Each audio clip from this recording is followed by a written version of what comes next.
Ladies and gentlemen, the media, I want to appreciate you once more. And I want to say that we are still in the course to seek justice. And the other day, there are things that I said about justice. Justice is not what somebody did or what did not do. Justice amounts to considerations of what is in the books or what is in the constitution or in the law.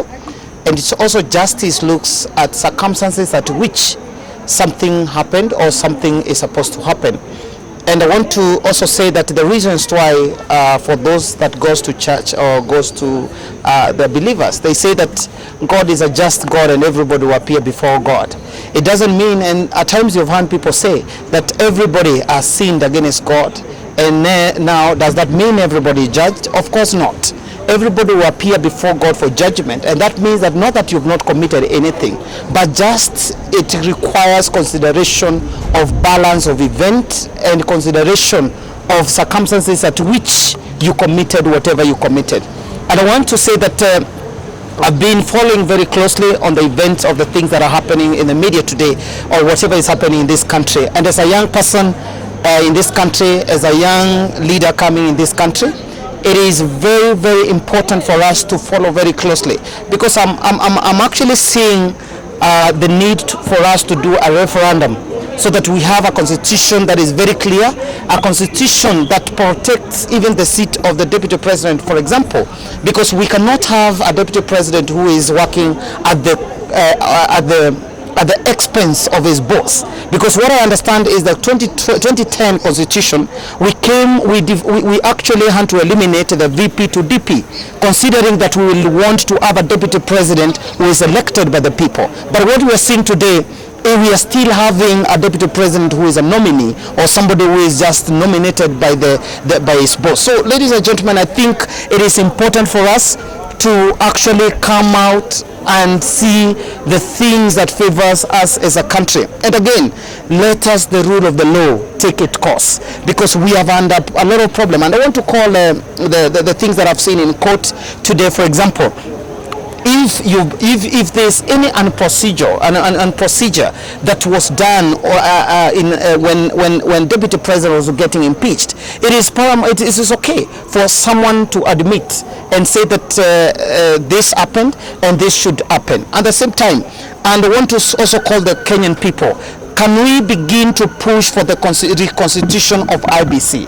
This is the most important thing, and I've been in social media all the time since 18th of June, and I told people whatever was the priority and whatever the priority that we have in this country is to have an IEBC in place so that we are able to actually deal with the legislatures who are not following the rule of the law, who are not following the sovereignty of the people. Because what we are seeing today, we do not have a consultative government. We do not have a government that listens to the people. We do not have we are calling people, oh, just come and you do the participation. But I can tell you for a fact, we the people, we the Kenyan people, have no place in this government. So, ladies and gentlemen, mine is just very brief. Let's meet tomorrow morning. We hear what is happening and what is supposed to happen. But what I want to call for the courts and the judges, please be very considerate. Let us embrace the rule of the law. Let the law take its course. Let you judge in according to what our constitution says. And again, we also expecting more application. As I said yesterday, we will also have more application coming. Application whereby a nominee does not mean the threshold of what is required by our constitution. And Mr. President, I think we have more paramount important issues that is affecting this country that you need to take course.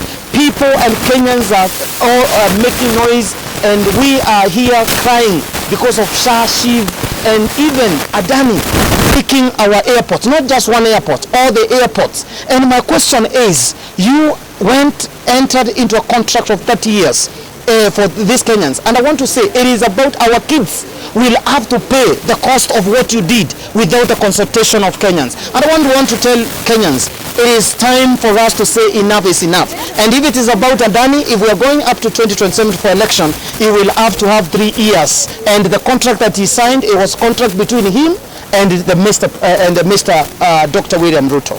That's what I have to say this evening. Thank you very much. Maybe just one question from me. Yes.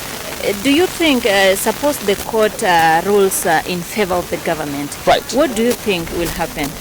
Absolutely. I said yesterday, having not even come from the legal space, it is very clear. It is very clear. Kenyans began to realize from the parliament when this this MP called Mutuse, Mr. Mutuse was called in Senate, and when Kenyans listened to his questioning, they were like, I think something is more than what we know. So we are seeing allegations that are baseless, to be honest. I'm not here to advocate for Deputy President Gachagua, but I want to tell you for a fact, it is so baseless. And even we are doing live audits. Can we do live audit for everyone? Because what we are seeing here is allegations of live audit. He owns this, he stole this, he have this. Who is not a thief in this government? That's what my question is. Yes. Most welcome. Sir, can I ask you a question? Yes, sir. Do you think this whole process yes, is taking a toll on Kenya? Because it's taking more time. Kenya is going to do some other things. Yet, do you think? The fact is, this matter is a very sensitive matter. I wouldn't also expect a judge to wake up and make a judgment, because this process, we have had a lot of cases that are time bound, but for this particular case is very sensitive. The accusation of the government, or accusation of a deputy president, or an impeachment of a deputy president is not a small matter. So let the time be there, fine, but can we have justice? And justice meaning observing the rule of the law, observing our constitution, having consideration, having the consensus. Let's hear what people are saying, not a few people who have been given a few coins, China Mandazi in the parliament, and they come making decision for the sake of Kenyans. For me, and I will always continue to say, I cannot trust the parliamentarians or the legislators in this country. It is time to reconstitute the IEBC, and we the people, to have people in place that we trust and people who are listening to the Kenyan people. Yes, so we need the IEBC as now. So that we are able to have the control of the parliament. And I want to tell you, now we have now 7 years increase of years. And if we are not careful, and I'm telling you for a fact, we are going to have an increase of 7 years. And what that means, it will have 7 years, Mr. Ruto ruled 7 years, then another 7 years, and the 5 years he has ruled is not counted for 7 years. So what we need to have, can we have an IEBC so that we have the control of the parliament? We have people who are representing correctly the interests of the Kenyan people. Yeah. There is this narrative that has been going on saying kufa makanga, kufa dereva. Right. Do you think the president and the deputy president should both go home? Absolutely. What that means is one thing. If we have to have justice, it must kufa dereva, kufa makanga, because Mr. Gachagua does not run this government. Whoever runs this government is Mr. Dr. William Ruto. So the fact is that if they have to go, let them both go. If they are not going to go, if it is about live audit, can we also have the live audit of the president himself as well? Because this matter is all about live audit. Yeah.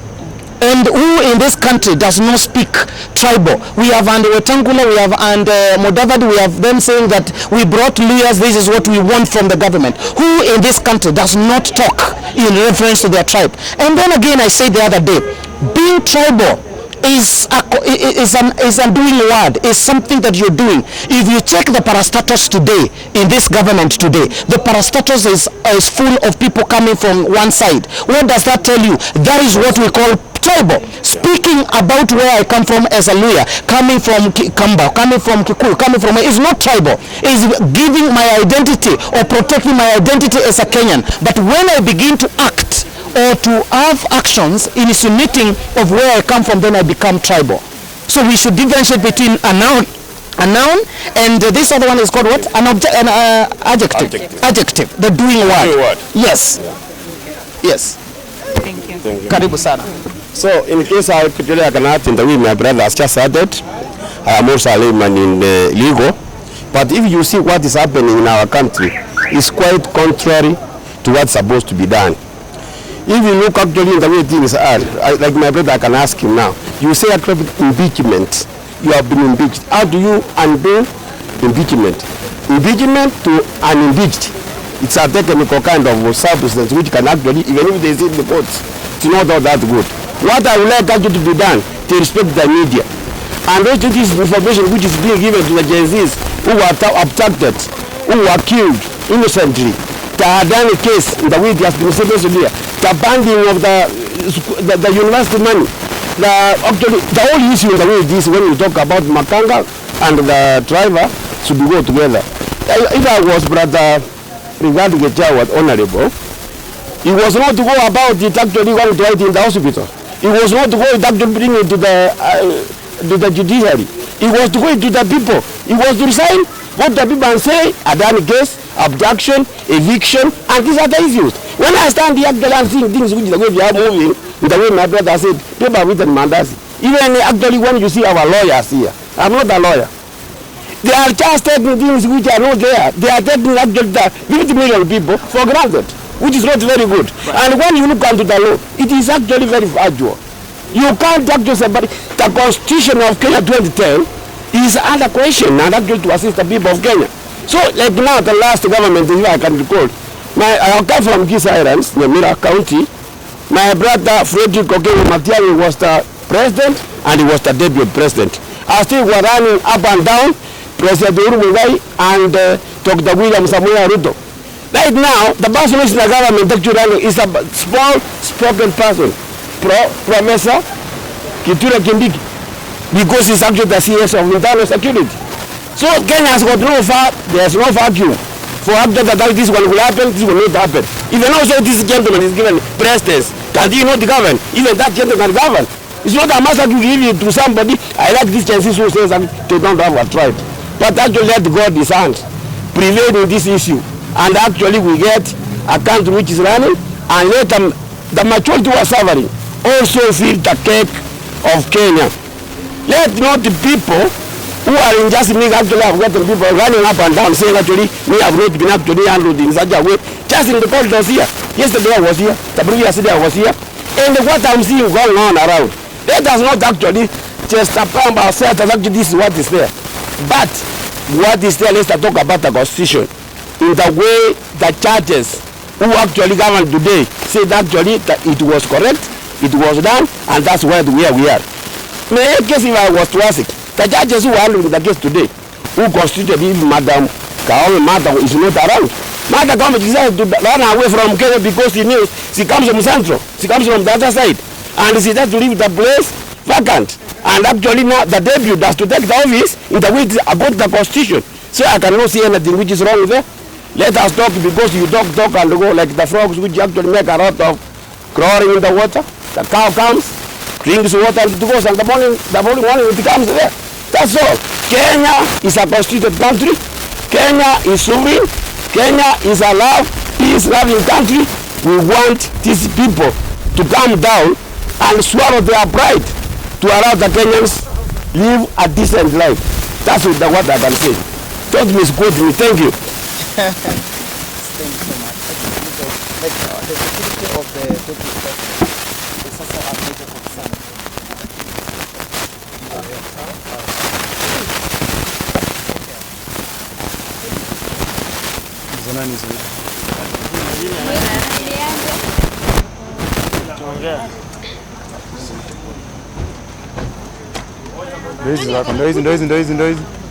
Ndio hizi.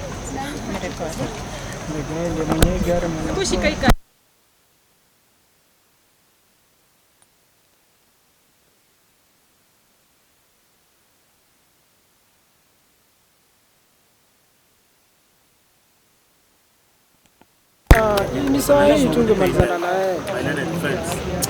Hakuna kitu ya watu. Sijana niliambia the same thing. Do you expect anything from me?